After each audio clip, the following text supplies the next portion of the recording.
Hello, everyone. The church doors swung open on a summer morning that would expose Hollywood's deepest wounds. June 11th, 1979, Los Angeles, Our Lady of the Angels Church. The pews filled with mourners in black. But something was wrong, terribly wrong. As cameras flashed and eulogies were prepared for John Wayne, one of the biggest stars in American history, the empty seats screamed louder than any words spoken that day. Hollywood legends who had shared the same studios, the same golden era, the same American dream were missing. And their absence wasn't an oversight, it was a declaration. This is the untold story of the funeral that divided a nation, where empty chairs spoke truths that fame, fortune, and death itself couldn't silence. Before we understand who didn't come, we need to understand who John Wayne actually was. Born Marion Robert Morrison in Winterset, Iowa, on May 26, 1907, he grew up far from Hollywood glamour. His family struggled before relocating to Southern California, where young Marion earned a football scholarship to the University of Southern California. An injury shattered his athletic dreams, but it pushed him toward the Fox Film Corporation, where he worked odd jobs and learned filmmaking from the ground up. Director John Ford saw destiny in the struggling young man. In 1939, Stagecoach rocketed Wayne from obscurity to instant stardom. As the Ringo Kid, he embodied Depression-era America's hunger, strength without arrogance, courage without cruelty, toughness wrapped in tenderness. Over 4 decades, Wayne transcended acting, becoming a living American symbol. He starred in over 170 films, collaborating with Ford on masterpieces like The Searchers, The Man Who Shot Liberty Valance, and She Wore a Yellow Ribbon. His Ethan Edwards in The Searchers exposed darker, morally conflicted frontier mythology, becoming cinema's most analyzed performance. Wayne conquered beyond Westerns. Sands of Iwo Jima earned his first Academy Award nomination. In 1970, he claimed the Oscar for Best Actor as Rooster Cogburn in True Grit, a gruff, flawed character mirroring how audiences saw Wayne himself. His final film, The Shootist, in 1976, proved prophetic. Playing a dying gunfighter battling cancer, Wayne brought haunting authenticity. He'd fought the disease in 1964, losing his entire left lung. Rather than retreat, Wayne championed cancer research before Congress, becoming a national screening advocate. When stomach cancer claimed him at UCLA Medical Center in 1979, many mourned the one fight the Duke couldn't win. He was 72. But Wayne's legacy ignited political firestorms. In May 1971, Playboy published an explosive interview by Richard Warren Lewis. Wayne shocked supporters, defending white supremacy until Black Americans achieved responsibility. The interview smoldered quietly for decades, known among cinephiles but rarely confronted. Then February 2019 detonated everything. CNN, The Guardian, and BBC dissected Wayne's statements relentlessly. The Orange County Register and Los Angeles Times covered intensifying demands to rename John Wayne Airport back to Orange County Airport. The controversy reignited during the George Floyd protests in June 2020. Yet, as of 2026, the airport name remains unchanged, a monument to America's unresolved reckoning. But the 1971 interview wasn't Wayne's only flashpoint.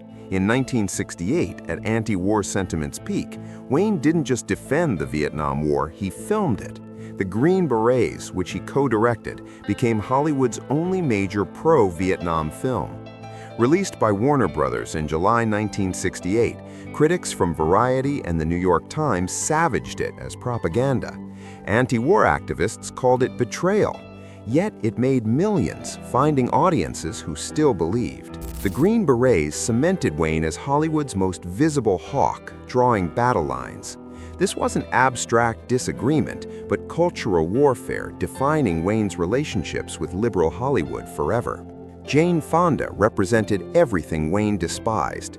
During Vietnam, she became Hollywood's most outspoken anti-war activist, traveling to North Vietnam and earning the nickname Hanoi Jane. Wayne famously declared, "They call it protest, I call it treason." The two collided at a social event where Wayne confronted Fonda harshly. Fonda later recalled reconciliation was impossible. When Wayne died, Fonda's absence surprised nobody. Her empty chair represented the unbridgeable chasm between Wayne's patriotism and the anti-war movement's conviction. Marlon Brando embodied everything Wayne opposed. Politically progressive, fiercely critical of American imperialism, and devoted to Native American rights, Brando rejected the frontier mythology Wayne immortalized. One moment crystallized their clash forever. March 27, 1973, at the 45th Academy Awards, Brando won Best Actor for The Godfather, but sent Sacheen Littlefeather, a Native American activist, to refuse it, protesting Hollywood's treatment of indigenous peoples. She read Brando's statement protesting Hollywood's treatment of indigenous peoples to millions of stunned viewers. It was unprecedented, a direct assault on everything Wayne's westerns represented. Brando once denounced westerns as celebrations of genocide. Just 6 years before Wayne's death, he'd made his position unmistakable. Brando's empty chair at the funeral spoke volumes. Paul Newman, though more private in his politics, was widely known for his liberal activism and humanitarian causes. He supported civil rights, opposed the Vietnam War, and funded progressive initiatives. These positions were fundamentally at odds with Wayne's outspoken conservatism. Wayne once scoffed at liberal actors, saying he never pretended to be a thinker. While Newman rarely engaged in public feuds, he kept his distance from Wayne throughout his life. That distance remained in death. Newman's absence wasn't dramatic or publicized, but it was intentional.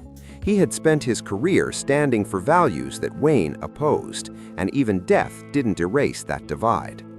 Burt Lancaster was another actor whose values clashed sharply with Wayne's. Intelligent, politically engaged, and openly critical of McCarthyism and right-wing extremism, Lancaster viewed Wayne as emblematic of a Hollywood ideology he opposed.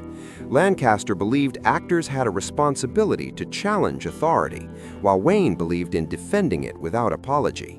Their mutual respect as craftsmen never overcame their philosophical divide. When Wayne died, Lancaster stayed away. The empty chair represented intellectual opposition to Wayne's unwavering conservatism. James Garner had actually served in the military, but he grew disillusioned with the glorification of war. He became increasingly critical of rigid patriotism. He later described Wayne as a good actor, but a man he didn't agree with. Garner resented what he perceived as Wayne's bullying presence in Hollywood and his tendency to conflate disloyalty with dissent. Choosing not to attend the funeral aligned with Garner's quiet independence. Harry Belafonte's absence cut deeper than politics. As a close ally of Martin Luther King Jr. and a lifelong civil rights warrior, Belafonte couldn't overlook Wayne's racial views exposed in the 1971 Playboy interview. But the opposition ran deeper still. Native American activists from groups like the American Indian Movement had protested Wayne's films throughout the 1960s and 70s, targeting the Alamo and countless westerns. Wayne's only words about taking the country from indigenous peoples weren't just offensive, they reflected decades of harmful mythology his films had glorified. Belafonte's empty chair represented entire communities damaged by Wayne's legacy. But understanding the empty chairs requires seeing who filled the pews. While liberal Hollywood stayed away, conservative icons gathered to mourn. Frank Sinatra sat among the mourners. Bob Hope attended. Future President Ronald Reagan not only came but delivered a moving eulogy. Maureen O'Hara, Wayne's beloved co-star, was there. The funeral became an accidental map of Hollywood's ideological battleground. Wayne never apologized for who he was. Those words defined his strength and isolation. The missing actors weren't avoiding a funeral, they were rejecting Wayne's America. When son Ethan defended him during the 2019 airport controversy, he fought his father's battle. Wayne rests at Pacific View Memorial Park Cemetery in Corona del Mar, overlooking Newport Beach. If this moved you, like, share, and subscribe for Untold Hollywood Histories. Thanks for watching.